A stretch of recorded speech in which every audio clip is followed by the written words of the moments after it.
John Lazia was born September 22nd, 1896, in the neighborhood of Little Italy in Kansas City, Missouri.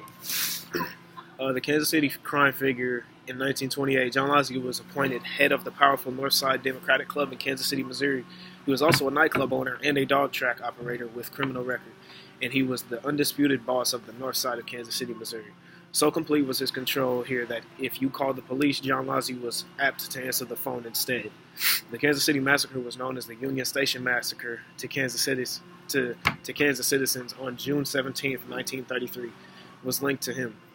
In August of 1933, he and one of his lieutenants, Charles Gargata, barely survived the famed Armour Boulevard shootout.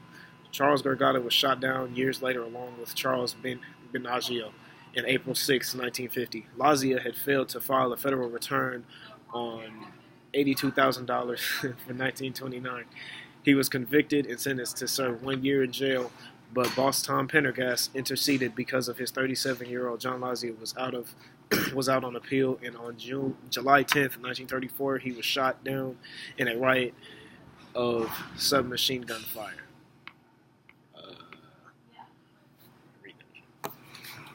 Oh, no. Where's the second nigga died? No.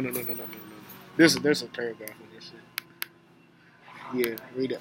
Yeah. So on July 10th, 1934, at 3 a.m., John Lazia arrived in his hotel residency after spending the night touring his nightclubs and gambling dens with his wife and Carallo. As Lazia was exiting from the car, gunmen armed with a submachine gun and a sawed-off shotgun emerged from the bushes. And Lazia pushed his wife back into the car and told Carallo to drive off. And the gunmen sprayed Lazia with bullets and left him on the sidewalk. As the 1930s began, Lazia began experiencing more competition from other gangsters. In October 1932, Lazia's men broke into the Army Armory in Kansas City to obtain guns to fight these competitors.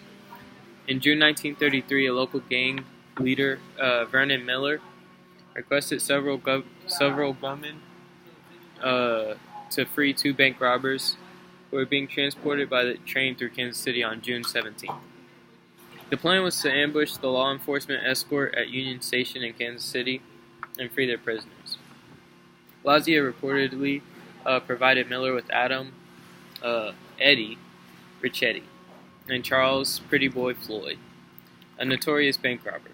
The Union Station Massacre resulted in 5 deaths, 4 of them law enforcement officers.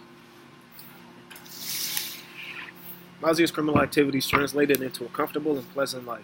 He and his wife lived in a luxury apartment in Kansas City. Lazia vacationed at his resort in Lake Lotawana in western Missouri, where he maintained several speed boats. Lazia also owned several thoroughbred racehorses, whom he raced at tracks around the United States. Lazia was also a constant presence at sporting and civic events and donated regularly to his charities. Despite all of his criminal activities, Lazia was able to maintain a generally positive public figure. By the early 1920s, Lazia had graduated from the street crime to organizing voters and the Pendergast machine and supplying bars with bootleg whiskey.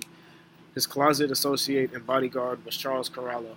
At one point, when Lazia was arrested at bootlegging, Carallo accepted the blame and a prison sentence for him.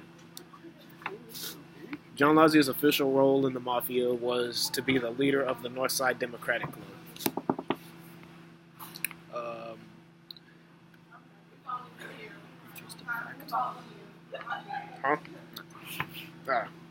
Interesting fact. Before John Lazia died, his last words were, "Why'd they kill me? Everybody likes me." Ooh.